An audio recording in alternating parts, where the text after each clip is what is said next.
Welcome to unique GK channel. ఏపీలో పురుషుల పొదుపు సంఘాలు స్వయం సహాయక మహిళా సంఘాల తరహాలో రాష్ట్రంలో పురుషుల పొదుపు సంఘాలు ఏర్పాటు కానున్నాయి. విజయవాడ, విశాఖపట్నంలో 3000 సంఘాలు ఈ ఏడాది ఏప్రిల్లో ప్రారంభించనున్నారు. ఇప్పటికే 1000 సంఘాలు ఏర్పాటు చేయబడ్డాయి. ఇంకా 2000 మరో నెలలో సిద్ధం చేయనున్నారు. అయితే ఈ కార్యక్రమం అసంఘటిత కార్మికుల ఆర్థికాభివృద్ధి కోసం అమలు చేయబడుతోంది.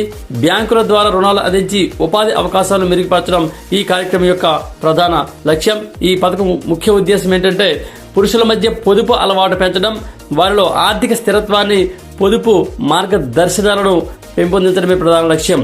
నెక్స్ట్, అసంఘటిత కార్మికుల ఆర్థికాభివృద్ధి. ఇది గ్రామాల నుండి నగరాలకు వచ్చే కూలీలకు ఆర్థిక భరోసా కల్పించడం, వారికి ఉద్యోగ అవకాశాలు మెరుగుపరచడం. నెక్స్ట్, బ్యాంకుల ద్వారా రుణాల సాధన, పరిశ్రమల వ్యాపారాల ఏర్పాటు కోసం రుణాలు అందించడం, తద్వారా ఉపాధి అవకాశాలను పెంచడం. నెక్స్ట్, సామాజిక భద్రతను పెంచడం, వ్యక్తిగత కుటుంబ ఆర్థిక భద్రతను పెంచి సామాజిక స్థాయిలో పురుషుల సహకారాన్ని పెంపొందించడం. నెక్స్ట్, ఆర్థిక స్వావలంబన.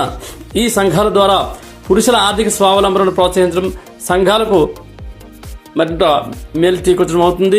నెక్స్ట్, సంఘాలకు ఏర్పాటుకు అర్హులు ఎవరంటే భవన నిర్మాణ పనులపై ఆధారపడే కార్మికులు, జొమాటో వంటి సంస్థల తరఫున ఆహారం, కూరగాయలు, నిత్యావసర సరఫరా చేసే గిగ్ కార్మికులు, ఆటో రిక్షా, తోపుడు బళ్ల కార్మికులు, వృద్ధులు, పిల్లల సంరక్షణ కేంద్రాల్లో, అలాగే ఇళ్లలో పనిచేసేవారు, వీధుల్లో చెత్త సేకరించే కార్మికులు, పొదుపు మొత్తాలపై 6 రెట్ల అదనపు రుణం.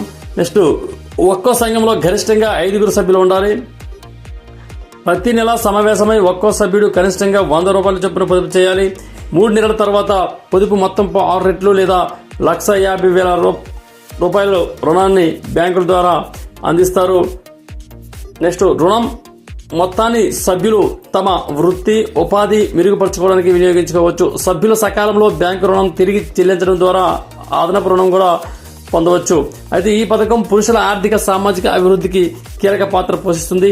స్వయం సహాయక మహిళా సంఘాల తరహాలోనే పురుషుల కోసం ఏర్పాటు అవుతున్నటువంటి ఈ పొదుపు సంఘాలు వారి ఆర్థిక స్వావలంబనకు దారితీస్తాయి. ఈ కార్యక్రమం కూలీలకు ఆర్థిక భరోసా కల్పించడం, ఉపాధి అవకాశాలను పెంచడం, బ్యాంకుల నుండి రుణాలు అందించడం వంటి ముఖ్య లక్ష్యాలను సాధించేందుకు రూపొందించబడిందిగా చెప్పొచ్చు. ఈ వీడియో మీకు నచ్చినట్లయితే సబ్స్క్రైబ్ చేయండి, మిగతా వారికి షేర్ చేయండి, అలాగే లైక్ చేసి కామెంట్ కూడా చేయండి. ధన్యవాదాలు.